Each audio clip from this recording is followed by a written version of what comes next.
Nəyi? Ağaçlar yaşlıdır. Bu nedir bura? Dağına şey. Dağ. Onu da karıştırılacaq. Aynen dağın yarısı qalıb qızım. Dağa əməlləmişdir. Yavaş, səliqə ilə. Hər yer boyu olur. Yan. Tabii.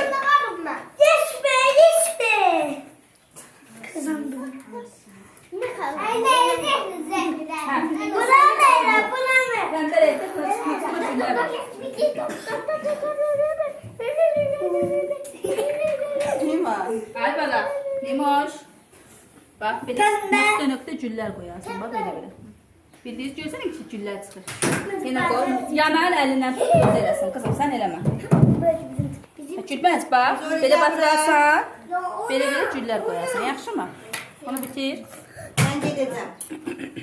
Ora silmə. Bitirdin yaşından qoy bura. Gedəcəm. Başqa fırça gör. En güzel Mənsur eləyib. En güzel Mənsur rəsmidir. Mənim fakt eləmə bir dəqiqə. Bax, nə gözəl eləyib Aylinin bə. Leylam hamısından gözəl eləyib bə. Leyloşum. Qəşəng eləyib Aylin. Aferin yaşım. Ay, sağ ol. Qəşəng. Aferin sənə. Ay Allah, bu nə gözəl səliqəli eləyib Şəfiqi. Aferin. Osman lap səliqəli, hə, qəşəng. Bitir, tez edin. Osman o tərəfdə yaşlı olmalıdır, tez ol. Nigar başla da kızım. Bir damla eləyib yarımsan. Bura yaşıl olur. Yaşıl. Qarışdırdın yenə mavi ilə. Hə, aşağılarını da elə. Nigar otlar nə rəngli olur? Göy rəngli olmur mu kızım? Sağ əlimə götür. Yaşıl olur. Elə Osman hamısını elə, buranın hamısını yaşlı elə, tez ol. Qəhvəyi. Bax, bu hissəsində qəhvəyi elə. Bax, buralarda qəhvəyi elə. Ağaçların burasını da qəhvəyi elə.